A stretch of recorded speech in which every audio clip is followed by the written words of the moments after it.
Audio Jungle.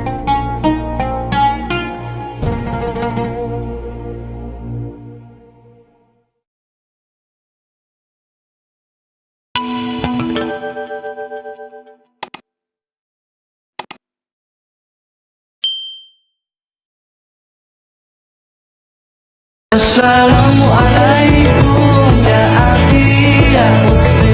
Assalamualaikum ya akhi ya ukhti.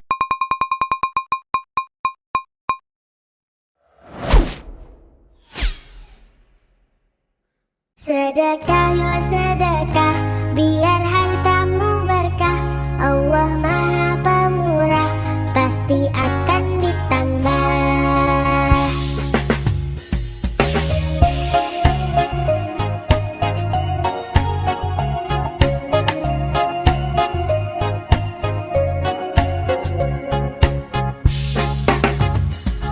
Allah Maha Kaya, Allah Maha segalanya. Jangan kau takut miskin harta. Indahnya saling berbagi, indahnya saling memberi. Allah jamin pasti kembali. Hayya 'alas salat.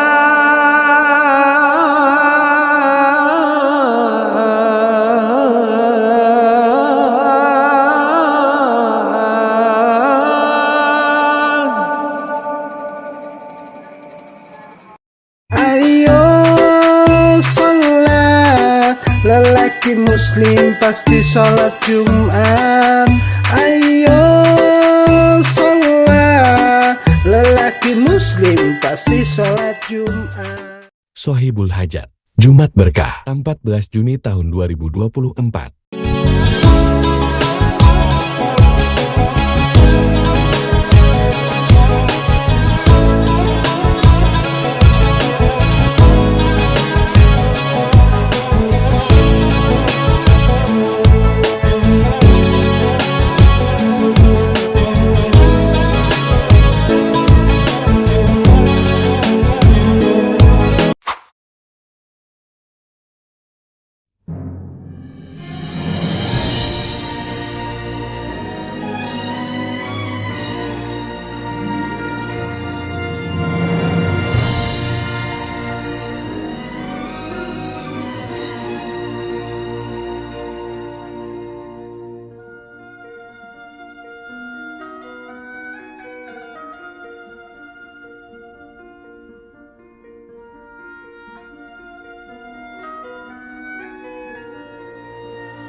Allahumma shalli ala sayyidina Muhammad wa ashghili zalimin bil zalimin wa akhrijna min bainihim salimin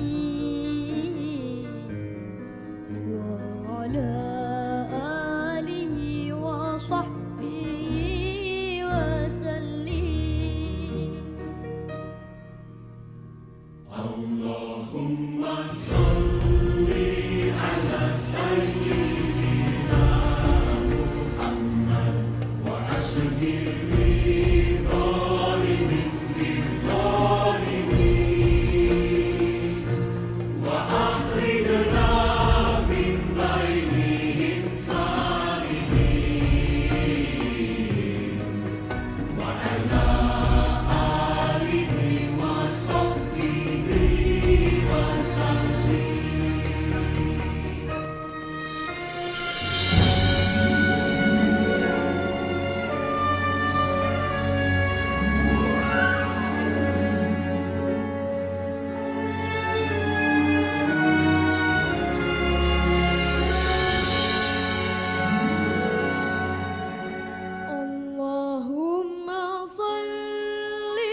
وعلى آله وصحبه وسلم.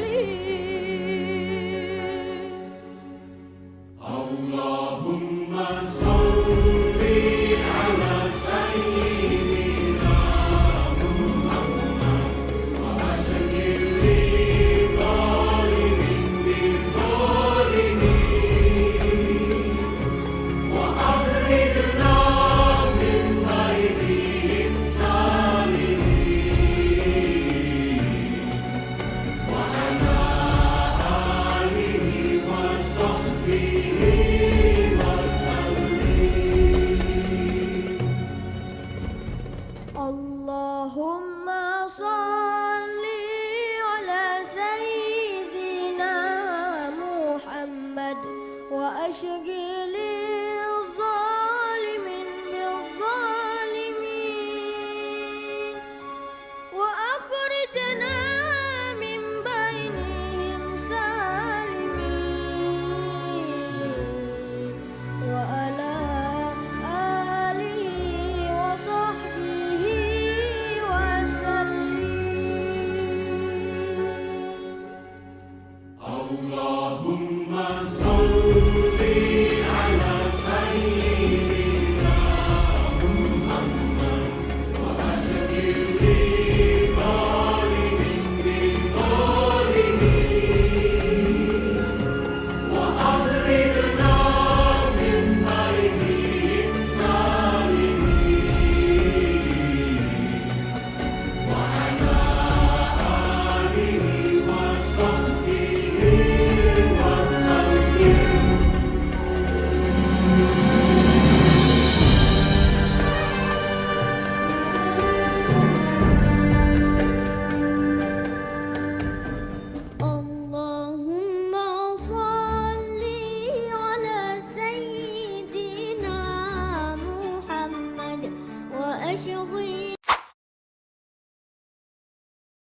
Video pembelajaran. Belajar mengevaluasi diri kita ketika kita dapat masalah. Karena ketika orang diberikan ujian oleh Allah Subhanahu wa taala itu, maka manusia itu ada dua tipe. Ada manusia yang berkeluh kesah dengan ujian, ada manusia yang bersabar atas ujian. Dan orang yang bersabar ini juga bermacam-macam bentuknya. Ada yang sabar dengan pasrah, ada yang sabar justru dengan memperbaiki diri. Dia bersabar sambil memperbaiki dirinya. Karena dia sadar tidak ada masalah yang menimpanya kecuali ada yang salah dalam dirinya. Tidak ada musibah yang menimpa dia kecuali ada sesuatu yang dia lakukan yang mungkin bukan kebaikan, yang mungkin dosa. Sehingga selain bersabar, sembari bersabar dia mencoba untuk mengevaluasi, memperbaiki diri. Dan ini adalah model orang yang sabar yang paling baik. Sedangkan yang mengeluh juga macam-macam. Ada yang mengeluhkan masalah, ada yang mencari kambing hitam.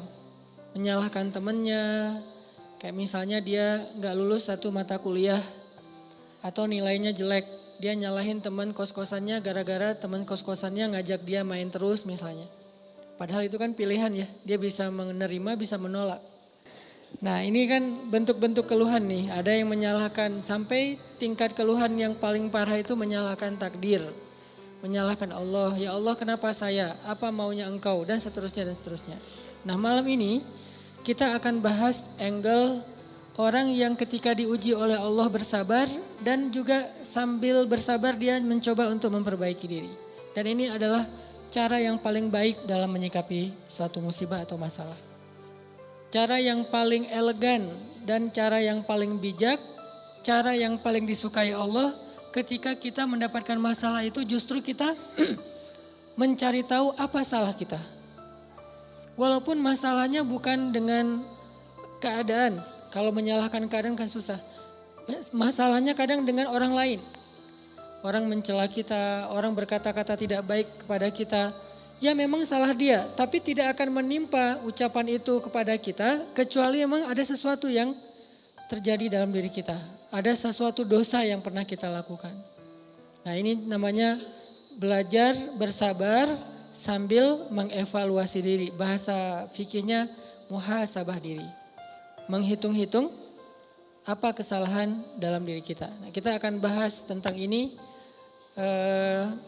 Gimana caranya kita menghadapi masalah, menghadapi satu musibah, menghadapi satu kejadian yang tidak enak dengan sabar tapi enggak sekedar pasif. Enggak sekedar mengatakan innalillah wa inna ilaihi rajiun. Enggak hanya sekedar mengatakan hasbiyallah wa ni'mal wakil. Enggak hanya sekedar merasa ini adalah cara Allah untuk menaikkan derajat saya. Kadang kalau hanya kegeeran kayak gini nih, kita jadi enggak pernah menjadi lebih baik. Kan ada orang ketika diuji oleh Allah, boleh sih merasa bahwa oh ini cara Allah menaikkan derajat saya. Tapi kalau hanya kayak gini doang, rasa-rasanya kita terlalu kegeeran.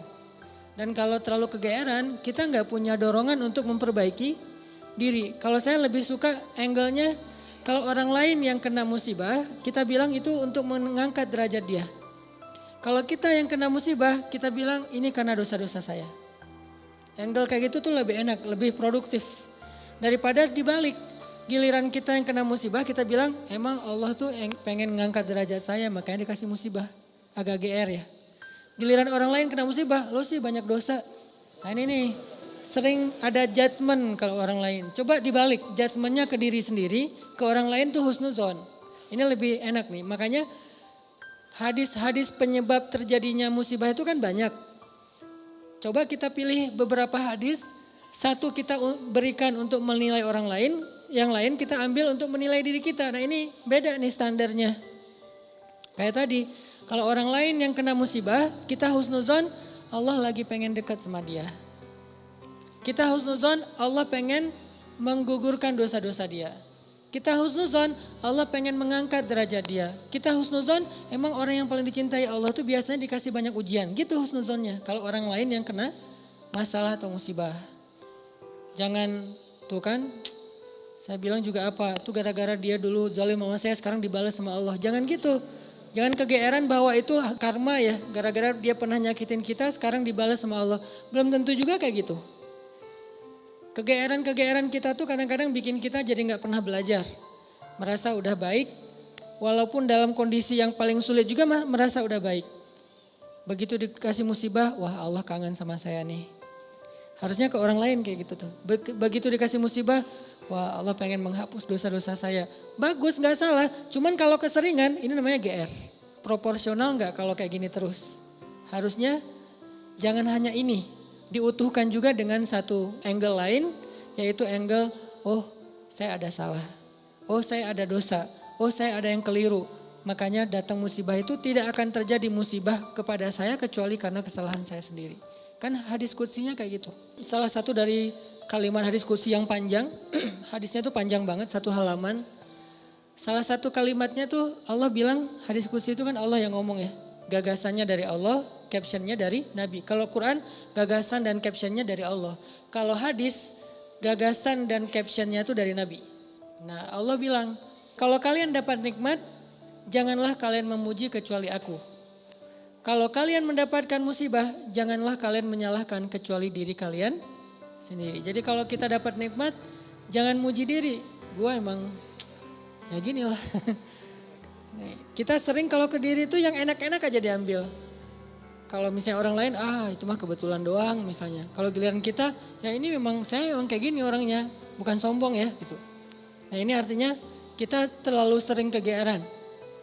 Kalau kita dapat nikmat, yang dipuji adalah Allah. Makanya kalimat kalimat yang paling Allah suka itu Alhamdulillah. Itu kalimat yang paling Allah suka. Kita memuji Allah kalau kita dapat nikmat. Kita bilang, hadza min fadli rabbi. Ini anugerah dari Allah, ini hadiah dari Allah, ini kebaikan dari Allah, ini karena Allah ngasih dan seterusnya dan seterusnya. Jadi yang dipuji itu Allah. Wa amma bi ni'mati rabbika fahaddits, itu membicarakan nikmat Allah. Bukan membicarakan kehebatan diri kita. Tapi kalau diberikan musibah, jangan kita menyalahkan siapapun kecuali diri kita sendiri. Nah ini salah satu angle yang dibangun lewat hadis qudsi. Walaupun kadang bisa kita secara realistis melihat kesalahan orang lain, untuk apa? Bukan untuk mengkambing hitamkan dia. Kalau emang dia salah, bukan untuk mengkambing hitamkan. Untuk apa? Untuk menghindar, untuk waspada, jangan sampai kita jadi korban dia lagi untuk kesekian kalinya.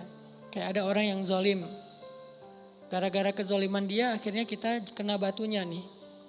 Ada orang yang dalam satu tim misalnya nggak jujur. Akhirnya kita kehilangan satu proyek, satu usaha kita tuh bangkrut gara-gara dia nggak jujur. Memang dia yang salah. Salah satu yang salah itu adalah dia. Dan kita akui bahwa itu kesalahan dia, tapi bukan untuk mengkambing hitamkan dia. Kalau nggak karena kamu tuh nggak ada masalah ini, enggak. Dia bukan satu-satunya, salah satunya. Karena kalau kita nggak punya dosa, mungkin kesalahan dia hanya akan menimpa dia saja. Tapi karena kita juga punya dosa, akhirnya kesalahan dia juga menimpa kita. Tapi Ustadz, ada yang hadis mengatakan kalau di dalam satu masyarakat ada orang yang berbuat dosa, nanti Allah akan timbakan musibah yang kena bukan cuma dia, sampai tetangganya juga kena. Itu kenapa bisa gitu? Dosa tetangganya apa? Dosa tetangganya membiarkan kemungkaran terjadi.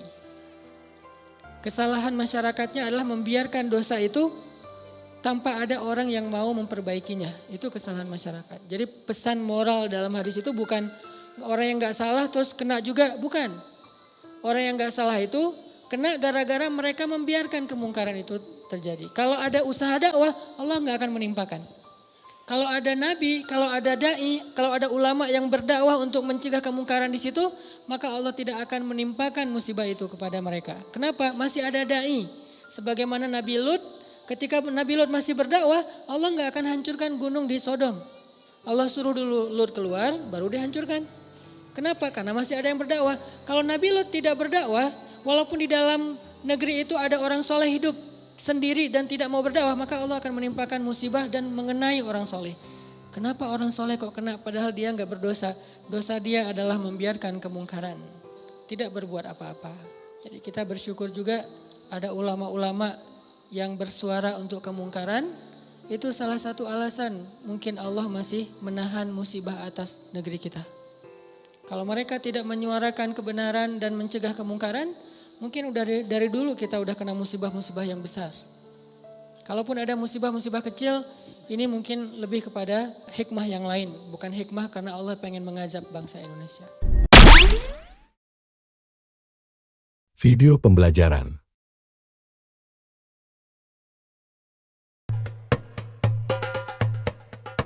Nabi Ibrahim mempunyai 2 istri. Istri pertama bernama Sarah dan istri kedua bernama Hajar. Sarah melahirkan seorang anak laki-laki yang dinamakan Ishak dan Hajar melahirkan anak laki-laki juga yang bernama Ismail. Sarah merasa kurang senang hidup bersama Hajar. Berkali-kali ia meminta kepada suaminya agar Hajar dan anaknya dipindahkan ke tempat lain.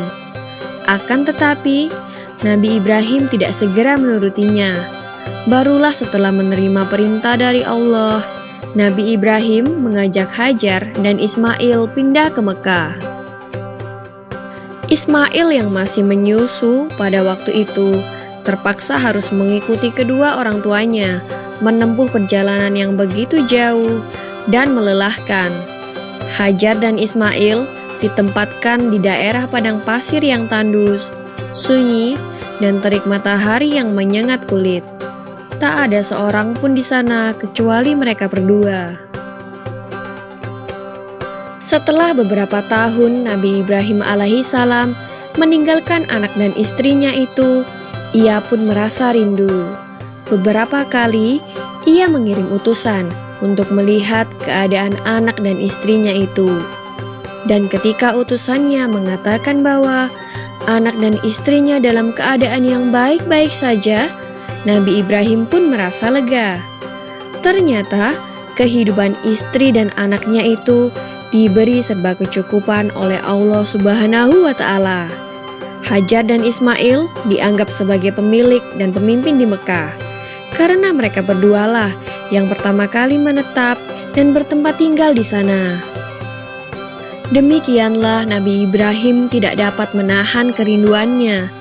Ia pun berangkat ke Mekah dan bertemu dengan Hajar dan Ismail di padang Arafah. Anak dan istrinya itu sedang menggembalakan hewan ternak yang cukup banyak. Dalam perjalanan pulang ke Mekah, setelah menggembalakan ternak, mereka beristirahat di Musdalifah karena kelelahan dan akhirnya tertidur. Dalam tidurnya yang sebentar itu, Nabi Ibrahim alaihissalam mendapat wahyu melalui mimpinya. Ia diperintahkan oleh Allah untuk menyembelih Ismail. Anak kesayangannya itu harus dikurbankan sebagai bukti patuhnya Nabi Ibrahim terhadap Tuhannya. Seketika itu juga, Nabi Ibrahim terkejut dan berdebar-debar. Tampak begitu beratnya ujian kali ini. Ia pun akhirnya menguatkan hati demi rasa cintanya yang lebih besar kepada Allah Subhanahu wa Ta'ala. Ia juga pada akhirnya memberitahukan mimpi itu kepada Ismail. "Wahai anakku Ismail, dalam mimpi aku diperintahkan oleh Allah untuk menyerahkanmu sebagai kurban, dan aku harus menyembelihmu. Bagaimana pendapatmu, wahai anakku?" Kata Nabi Ibrahim. Ismail pun menjawab, "Wahai ayah, sekiranya itu perintah Allah, maka laksanakanlah apa yang telah diperintahkannya kepadamu. Aku akan tetap sabar dan ikhlas menerima cobaan ini." Dikisahkan iblis berusaha merintangi perintah Allah kepada Nabi Ibrahim. Berkali-kali iblis membujuk Nabi Ibrahim agar tidak melaksanakan perintah itu. Namun Nabi Ibrahim tetap melaksanakan perintah Allah, dan godaan iblis yang begitu dahsyatnya tak akan mampu meruntuhkan ketaatan Nabi Ibrahim kepada Allah. Nabi Ibrahim membawa Ismail ke atas bukit. Di sana, Ismail mengenakan kain penutup mata, dan pedang tajam pun sudah dipersiapkan. Ketika pedang itu sudah berada di leher Ismail, tiba-tiba tubuh Ismail pun diganti dengan seekor kambing yang gemuk oleh malaikat Jibril. Dengan demikian, selamatlah Ismail dari penyembelihan. Allah Subhanahu wa Ta'ala berfirman kepada Nabi Ibrahim, "Hai Ibrahim, kau sudah melaksanakan perintahku dengan ikhlas. Sebagai gantinya, aku berikan binatang ternak untuk disembelih. Ini adalah cobaan besar bagimu." Peristiwa itu terjadi pada tanggal 10 Dzulhijjah di Mina, dan sampai sekarang dirayakan seluruh umat muslim sebagai hari raya Idul Adha. Dan umat Islam yang melaksanakan ibadah haji juga dapat melakukan kurban di Mina sebagai penghormatan atas Nabi Ibrahim alaihissalam. Demikian kisah Nabi Ibrahim alaihissalam. Semoga kisah ini dapat mempertebal iman kita kepada Allah Subhanahu wa Ta'ala. Amin ya Rabbal Alamin.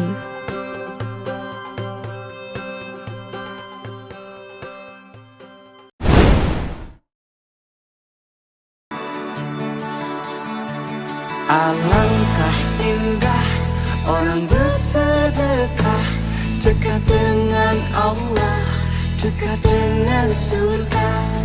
Takkan berkurang harta yang sedekah, akan bertambah, akan bertambah.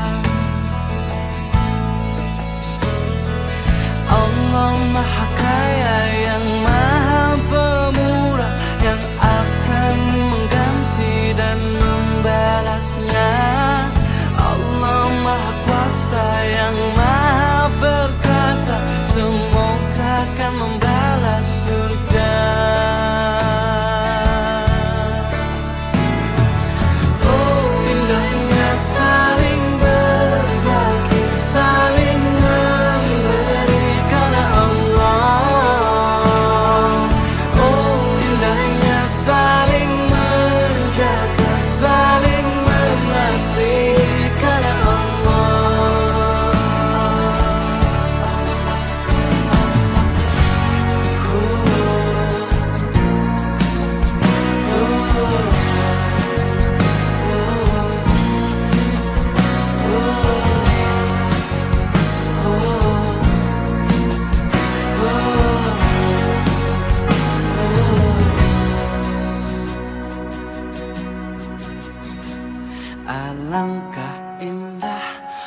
Orang bersedekah dekat dengan Allah, dekat dengan surga. Takkan berkurang harta yang sedekah, akan bertambah, akan bertambah. Oh indahnya saling berbagi, saling memberi karena Allah. Oh indahnya saling menjaga, saling mengasihi karena Allah.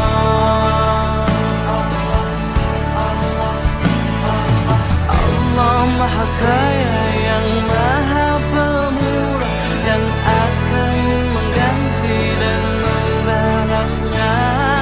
Allah Maha Kuasa yang Maha Perkasa, semua akan membalas surga. Oh indahnya saling berbagi, saling memberi karena Allah. Oh indahnya saling menjaga, saling mengasihi karena Allah. Oh indahnya saling berbagi, saling memberi karena Allah. كل هذه الأرض ما تكفي مساحة لو نعيش بلا سماها وانت عايزنا بحب لو تضيق الأرض نسكن كل هذه الأرض ما تكفي مساها لو نعيش بلا سماها وانت عايزنا بحب لو تضيق الأرض نسكن التحيات وأبسل. Bapak Ibu tahu siapa orang yang pelit menurut Nabi? Dia ternyata adalah orang-orang yang ketika telinganya mendengar nama Nabinya disebut, tapi mulutnya tidak mau membalas dengan sholawat.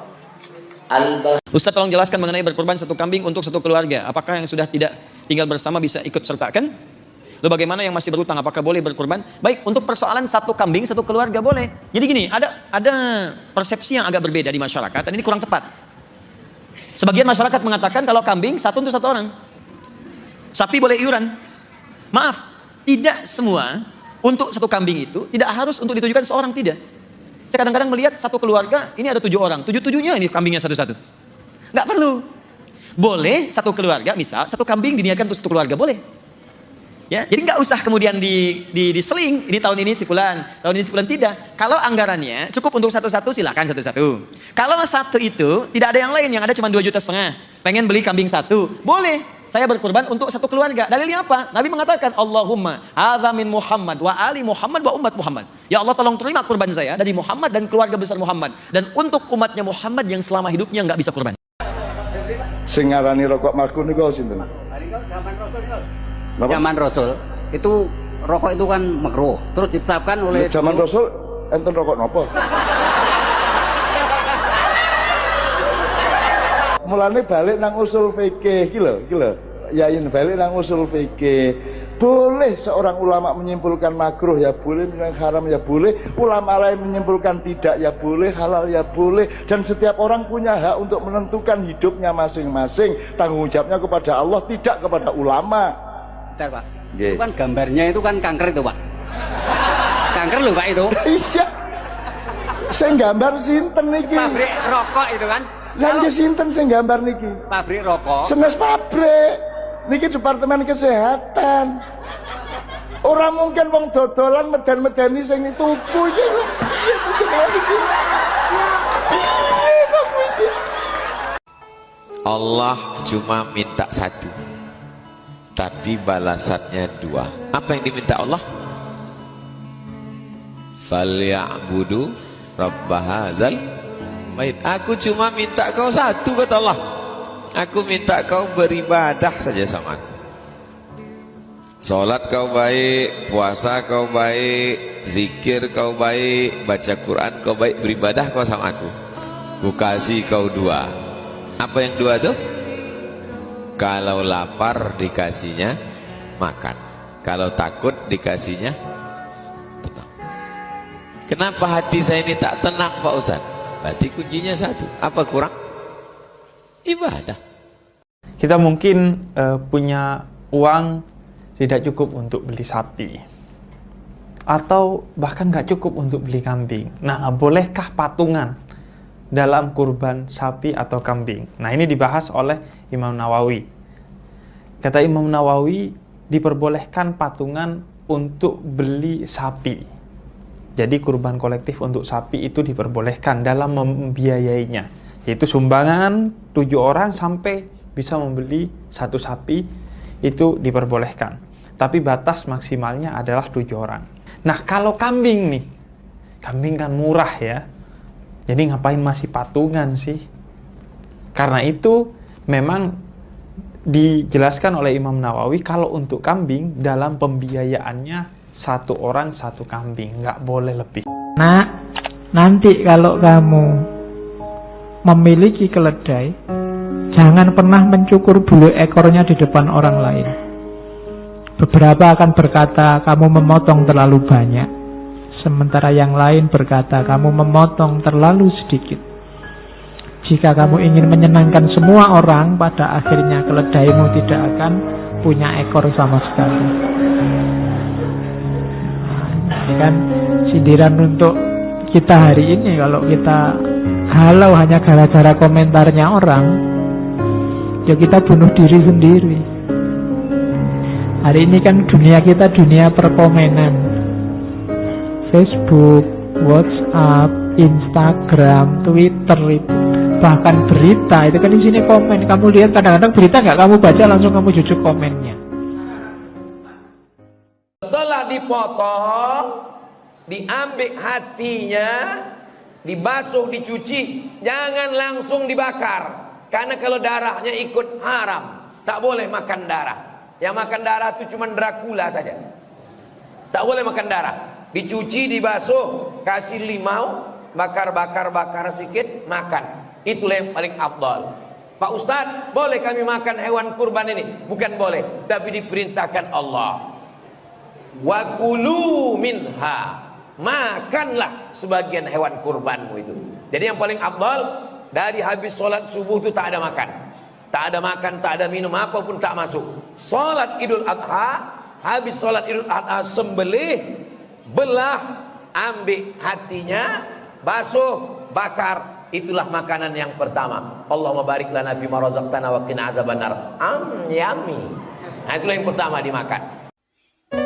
Penderitaan itu sebenarnya terjadi karena manusia ilmunya kurang, pengetahuannya kurang dalam.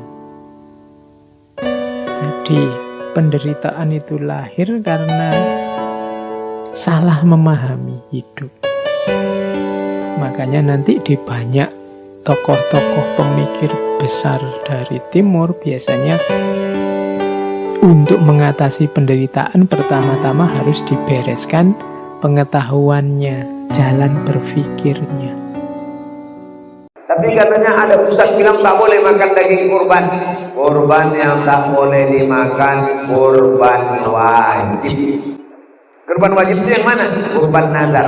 Aku bernazar kalau anakku lulus PNS, aku berkurban. Kalau tak lulus, aku tak berkurban sampai mati. Kurban nazar tak boleh. Adapun kurban yang lain boleh. Kenapa dagingnya boleh kita makan? Allah menyuruh makan dagingnya. Fakulu minha, makanlah. Boleh dimakan? Boleh. Jangan takut makan. Jangan menyimpan daging kurban gara-gara tamak dari masjid ini, dari masjid ini, dari sini ambil sampai kulkas penuh tak bisa ditutup. Bagikan ke fakir miskin. Tapi ada hadis yang boleh menyimpan tauhid. Memang boleh disimpan. Ketika zaman paceklik kering kata Nabi jangan disimpan. Tapi Video dakwah.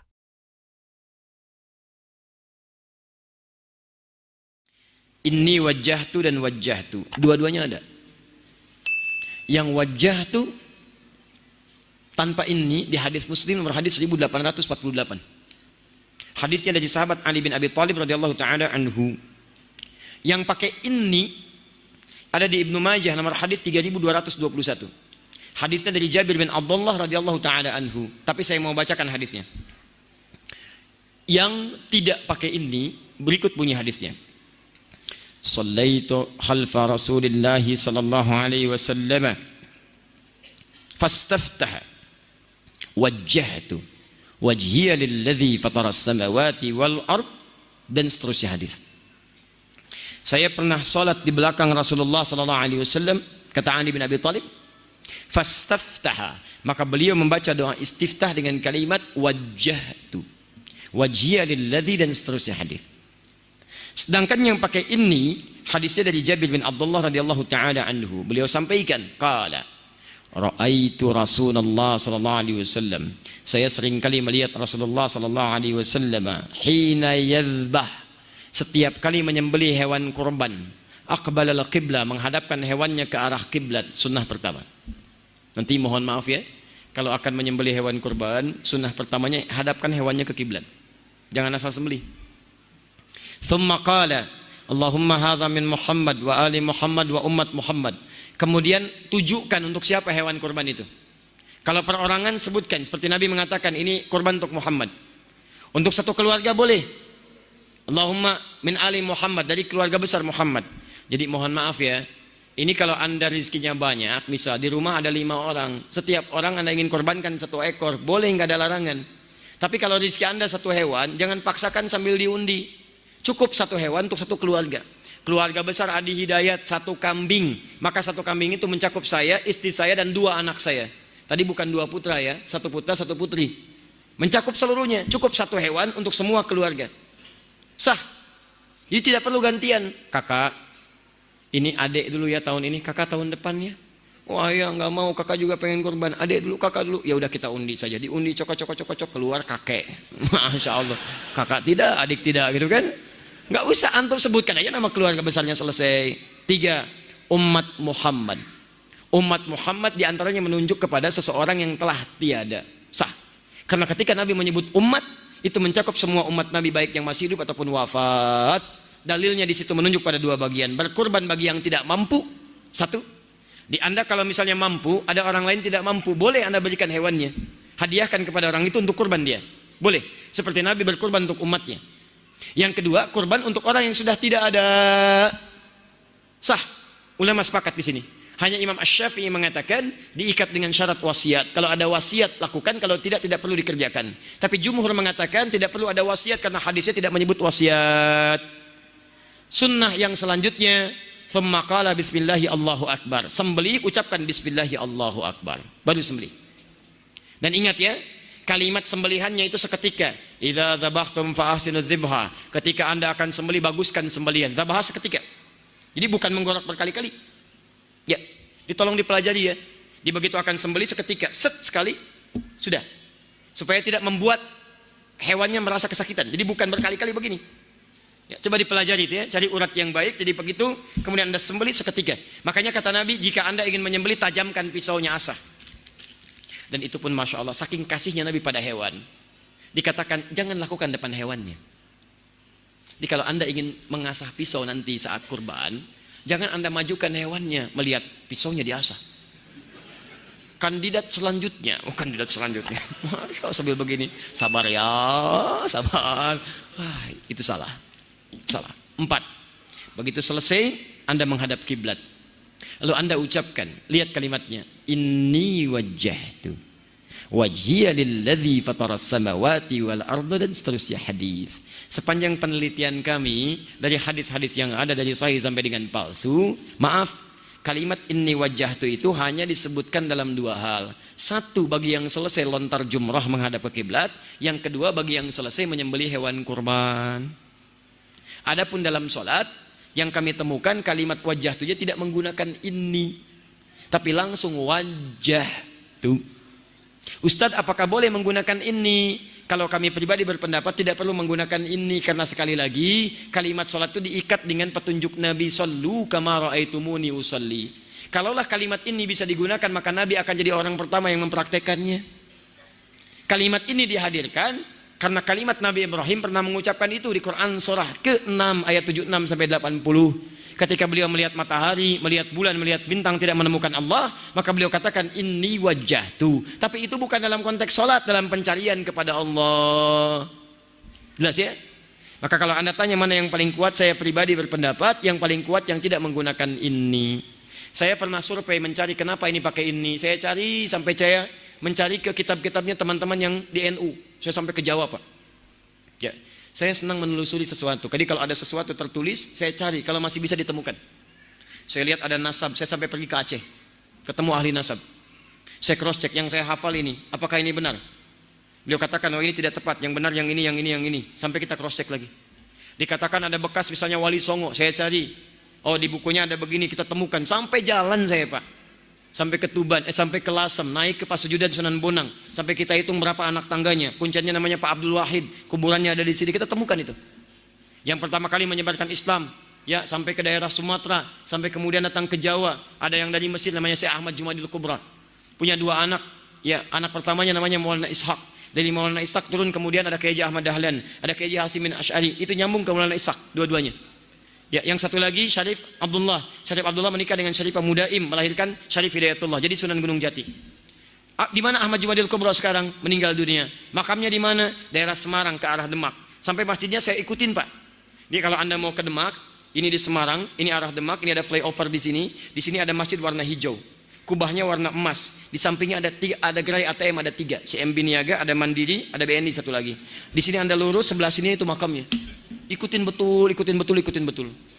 Saya cari kitab sampai ke toko buku di Lasem, saya dapatkan kitab teman-teman tuh yang tradisional. Saya temukan di bukunya tidak disebutkan inni wajah tuh. Di kitab lengkapnya disebutkan wajah tuh. Saya telusuri. Nah, Allahu a'lam, entah kenapa sampai ke daerah-daerah tiba-tiba kemudian menjadi tambahan ini, ya. Jadi itu yang kami temukan. Allahu taala a'lam bis-shawab.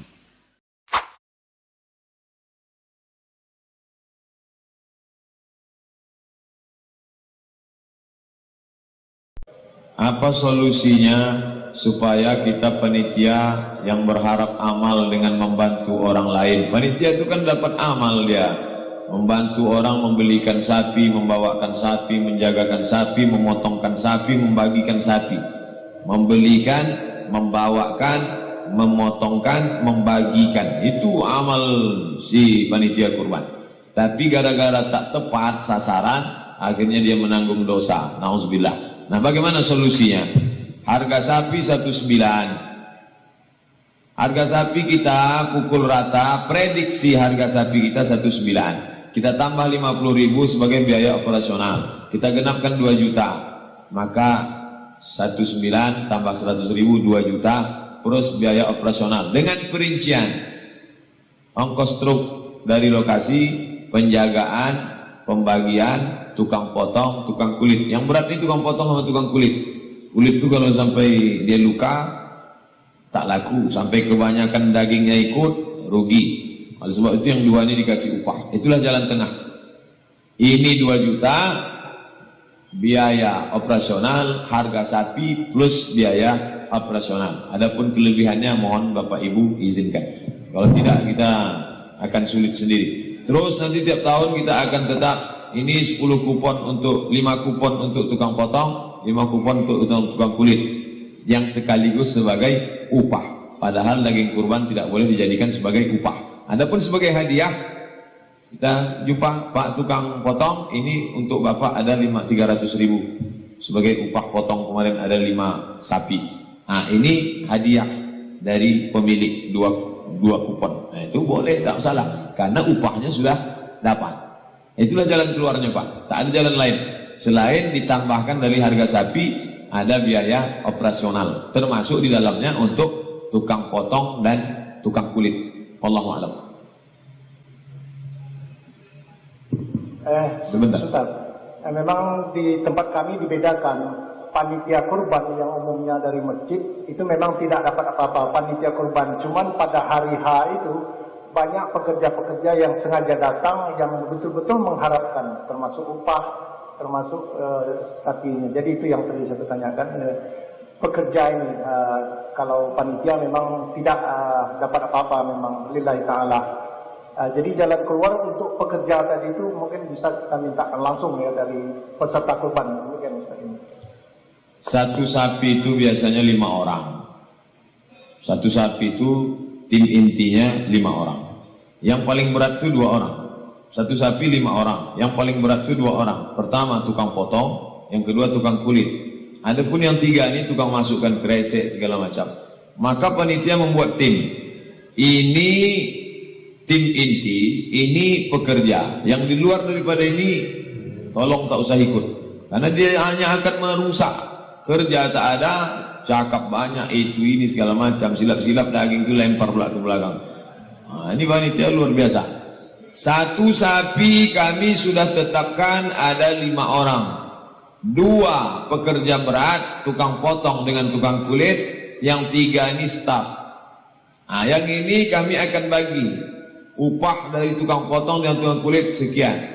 Adapun yang ini upahnya di bawah ini. Nanti hadiah untuk ini 2 kupon, hadiah untuk ini sekupon. Ada transparan. Yang di luar dari yang 5 ini kalau ikut sajalah, tak dapat apa-apa. Mesti begitu. Kalau tidak nanti semua ikut, semua ini jatah. Konflik. Jadi masalah. Baik. Wallahu a'lam.